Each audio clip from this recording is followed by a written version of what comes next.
नमस्कार, आप देख रहे हैं परफेक्ट मिशन लाइव और मैं हूं आपके साथ ज्योतिका। आइए रुक करते हैं खबर की ओर। गंगा में योग कर दिया संस्कृति प्रकृति से जुड़ने का संदेश। गंगा की अविरलता, निर्मलता और घाट किनारे स्वच्छता के संकल्प को साकार करने के लिए नमामि गंगे की टीम ने अंतर्राष्ट्रीय योग दिवस के अवसर पर काशी में दशाश्वमेध घाट के सामने जल योग किया। गंगा में जल योग के दौरान प्राणायाम, वृक्षासन, ताड़ासन, अनुलोम विलोम, गरुड़ासन, सूर्य नमस्कार जैसे जल में किए जाने वाले तमाम योग क्रियाओं का प्रदर्शन कर सदस्यों ने जल संरक्षण एवं विश्व कल्याण की कामना की। मांग की लहरों पर शिव स्तुति, गायत्री मंत्र, महामृत्युंजय मंत्र, द्वादश ज्योतिर्लिंग श्लोक एवं गंगाष्टकम का पाठ करके योग साधना की गई। नमामि गंगे काशी क्षेत्र के संयोजक व नगर निगम के स्वच्छता ब्रांड एम्बेसडर राजेश शुक्ला ने कहा कि गंगा और योग दोनों आत्मा की शुद्धता, शांति और मुक्ति के प्रतीक है। गंगा योग का भौगोलिक और आध्यात्मिक आधार रही है और योग गंगा जैसी शुद्धता की ओर यात्रा का साधन है। नदियां मानव सभ्यता की जननी रही हैं। प्राचीन काल से ही नदियों के किनारे सभ्यताओं का विकास हुआ है। वर्तमान समय में नदियों का संरक्षण करना हम सभी का दायित्व है। बताया कि जल योग का अद्वितीय लाभ है। जल में वृक्षासन करने से वजन व तनाव घटता है। जल में ताड़ासन से चिड़चिड़ापन खत्म होगा, शरीर में अधिक एसिड नहीं बनेगा। गरुड़ासन करने से एकाग्रता बढ़ेगी। प्राणायाम करने से मन और रक्त की शुद्धि होती है। वहीं जल योग में प्रमुख रूप से काशी क्षेत्र के संयोजक राजेश शुक्ला, महानगर सह संयोजक सारिका गुप्ता, महानगर प्रभारी पुष्पलता वर्मा, महानगर सह संयोजक बीना गुप्ता, ममता केसरी, माही केसरी, संदीप चतुर्वेदी, संजय जायसवाल, शालिनी श्रीवास्तव, पूजा यादव सहित सैकड़ों की संख्या में नागरिक शामिल रहे। वाराणसी से आफ्ताब आलम की रिपोर्ट। मैं राजेश शुक्ला, गंगा सेवक, संयोजक नमामि गंगे काशी क्षेत्र, नगर निगम स्वच्छता ब्रांड एम्बेसडर वाराणसी। आज अंतर्राष्ट्रीय योग दिवस का शुभ दिन है। योग ने हमको निरोग रहने का संदेश दिया है और आज प्रधानमंत्री श्री नरेंद्र मोदी जी के आह्वान पर पूरी दुनिया अंतर्राष्ट्रीय योग दिवस मना रही है।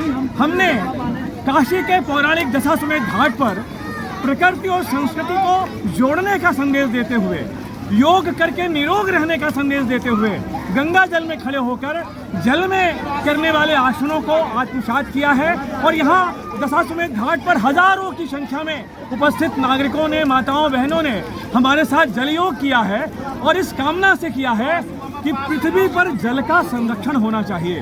हम पर्यावरण संरक्षण करें, अपनी माता की तरह हितकारिणी नदियों को संरक्षित करें और योग करके, जैसे वृक्षासन से तनाव कम होता है, गरुड़ासन से एकाग्रता बढ़ती है और जल में प्राणायाम करने से मन और रक्त शुद्ध होता है, तो ऐसे कई प्रकार के योग जो जल में किए जाते हैं जल संरक्षण का तो संदेश देते ही हैं, साथ ही हमारे शरीर को भी स्वस्थ रखने में मदद करते हैं। तो आइए इस विश्व योग दिवस पर हम संकल्प लें कि अपने जल का संरक्षण करेंगे।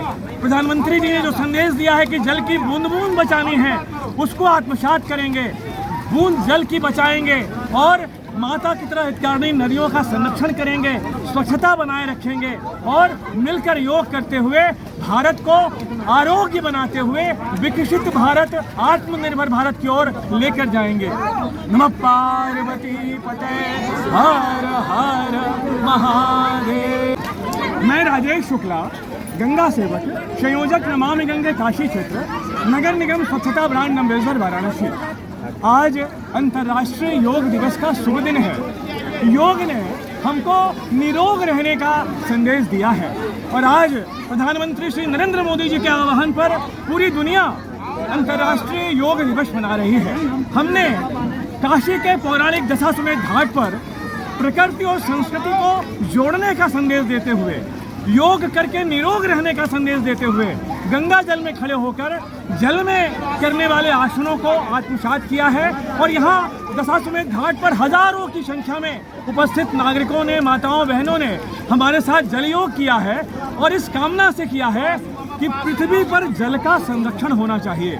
हम पर्यावरण संरक्षण करें, अपनी माता की तरह हितकारिणी नदियों को संरक्षित करें और योग करके, जैसे वृक्षासन से तनाव कम होता है, गरुणासन से एकाग्रता बढ़ती है और जल में प्राणायाम करने से मन और रक्त शुद्ध होता है, तो ऐसे कई प्रकार के योग जो जल में किए जाते हैं जल संरक्षण का तो संदेश देते ही हैं, साथ ही हमारे शरीर को भी स्वस्थ रखने में मदद करते हैं। तो आइए इस विश्व योग दिवस पर हम संकल्प लें कि अपने जल का संरक्षण करेंगे। प्रधानमंत्री जी ने जो संदेश दिया है कि जल की बूंद बूंद बचानी है, उसको आत्मसात करेंगे, बूंद जल की बचाएंगे और माता की तरह हितकारिणी नदियों का संरक्षण करेंगे, स्वच्छता बनाए रखेंगे और मिलकर योग करते हुए भारत को आरोग्य बनाते हुए विकसित भारत, आत्मनिर्भर भारत की ओर लेकर जाएंगे। नमः पार्वती पते हर हर महादेव। इस खबर में बस इतना ही। बने रहिए परफेक्ट मिशन लाइव के साथ।